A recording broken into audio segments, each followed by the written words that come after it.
You know who's buff? Chris Hemsworth. That man is unfairly attractive. Got quite a crush on him, actually. I have a little joke that I look like a Hemsworth brother that they didn't allow in the sun much. And I would like to, I think, find my time in the sun and become a true Hemsworth brother.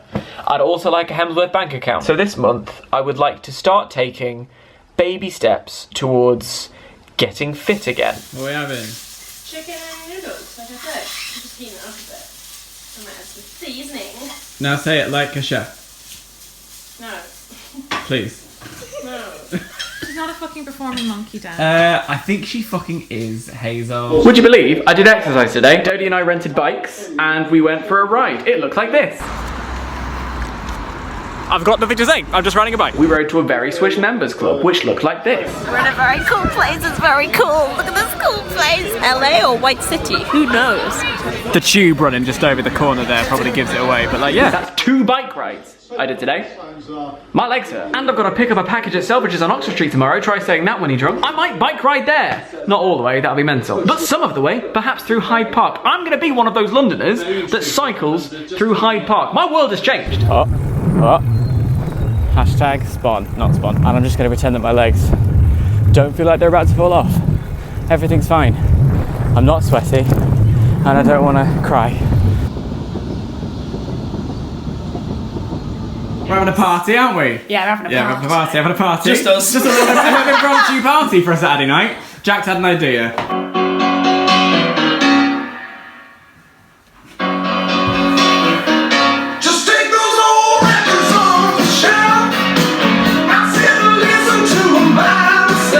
So like, that was me. Who's up for the challenge?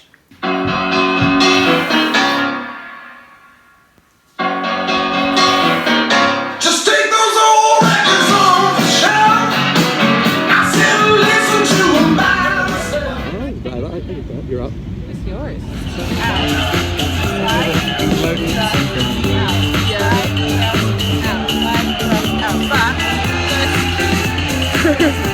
Oh, great. We're suplexing. So I want to know. Oh my god, I Please don't hurt yourself. Dodie, this is not going to end well, babe. No. No, I haven't. Let's do other things. Let's do other things. Let's go!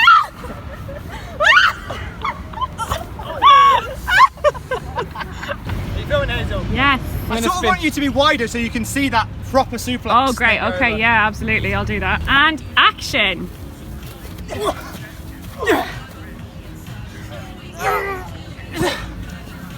Oh! One, two! Dodie, that was so good.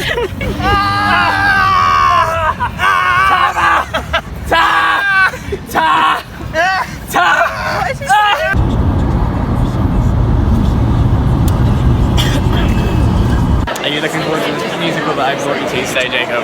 Yeah. What are you looking forward to most about it?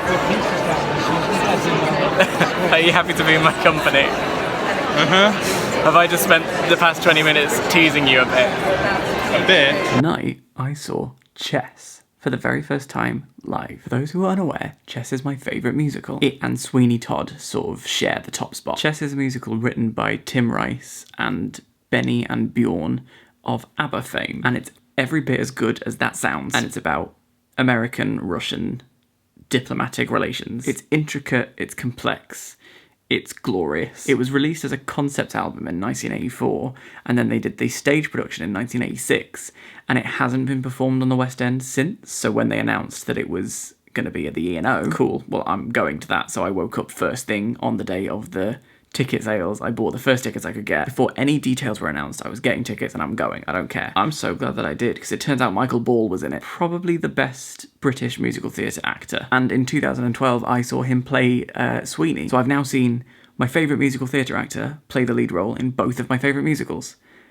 I cried 5 times. Not necessarily because the musical itself was like sad, but because I was sat in this beautiful theatre watching this incredible production, hearing the music that I love so much live for the first time, and I was really connecting it and really feeling it, and it just moved me, and it was very nice.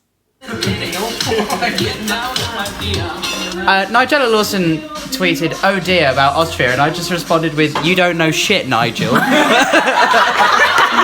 And she's blocked you. She's blocked me. Third from last. Third from last. Third from last. Third from last. Third from last.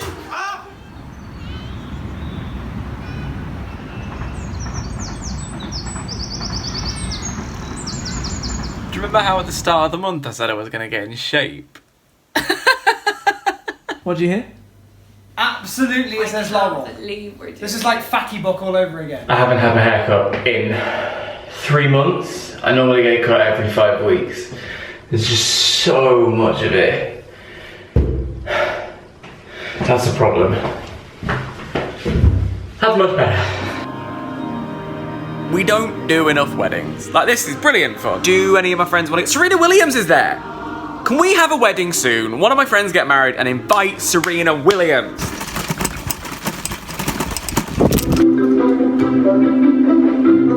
I don't know whether to put it on or not. What exactly is the point of DJ Khaled? Is he just a man who knows a lot of people and so he gets to stand near them and sort of say words quite loudly? Because if so, that's great.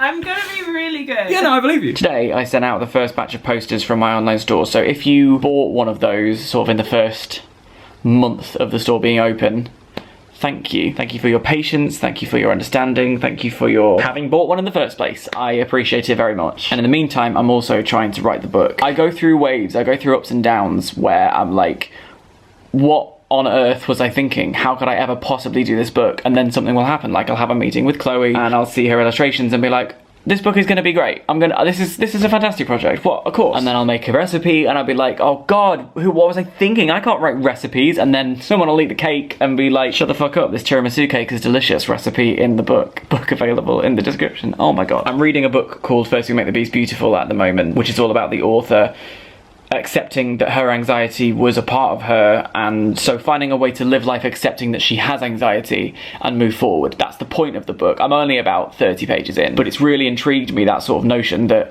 we can get by despite all of the things within us that try and hold us back. I don't generally suffer from anxiety, but I think my version of that is self-esteem. Like, I'm realising recently that my self-esteem is very low, which is something that I know a lot of creative people go through, but also those creative people in the entertainment industry have to find a way to sort of plough on anyway. And I'm hoping that writing this book will help me figure out that part of myself, maybe. I keep thinking about physically holding that book in my hand for the first time and going, yes, you conceived this, you wrote this, you made this, see, you can do it. That's what's keeping me going. Yesterday, about 3 PM, I got a phone call. It was Tom Scar Ridgewell, who asked if I would like to come to MCM. I've been a few times to MCM, and May last year was the first time I ever brought merch of my own. I had a lot of fun, and then this year, what with MCM being under new management and me being focused on the online store and stuff like that, it kind of passed me by. I forgot to ask whether or not it was happening, so I kind of just resigned myself to the fact that I wasn't going. But then when I was given the chance, I love going to MCM. I like seeing people in their costumes living their best life. And I wish more people would go. It's a nice little community, and we like to be with each other and enjoy ourselves. My name's Jeff. Get the hands in as well. Oh, it's attached to a very tender area of my skin.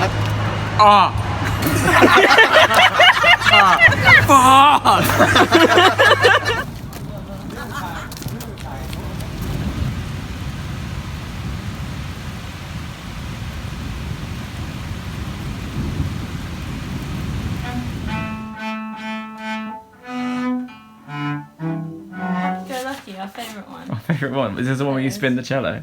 No. Oh. Coming soon to a dirty gig near you. Let me do my scales.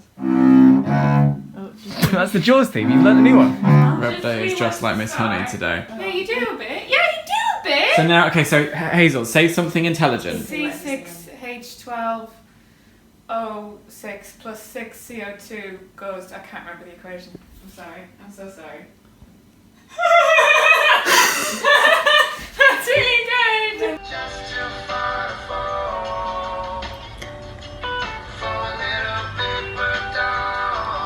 You join me, not on the 31st of May, but the 3rd of June. I did record something on the 31st, but... so much thunder this month. Helpful. In a weird way though, I actually feel like that is a perfect summation of May. For the entire month, I just had to sort of go with it. I had a game plan actually. I started the month with an intent and I knew what I wanted the vlog to look like, but then life did its thing. All right, take it on the chin, move on. Over and over again, plans were just thrown completely out the window in favor of something else. And rather than get annoyed at myself for not sticking exactly to the plan, I tried to see it as like, okay, new plan. I was gonna spend today writing, but I can't focus, so new plan, I'll test a recipe. Or this weekend was gonna be spent editing, but Tom called and said there's a table free at MCM, so okay, new plan, I'll push aspects back a couple of days. The flaw in that strategy is when you start getting too lackadaisical about everything, and so, which happened a number of times. It's like, oh, I was gonna work, but it's such a nice day. I'll work in the park. You're never gonna work in the park. You should have set yourself a target for what you could finish before you went out and enjoyed your day in the sun. You should also have used more sun cream, you big lobster. I really like to be chill and just sort of follow the wind and listen to myself and see where the vibes take me, but I can't do that too much, because if I let things get on top of me, well then that opens the door for the part of myself that likes to question all my decisions and tell me I can't do stuff. I don't like that part of myself. He's an annoying prick and I'd like him to have as little airtime as possible. So, new plan, just go with it, but keep a weather eye.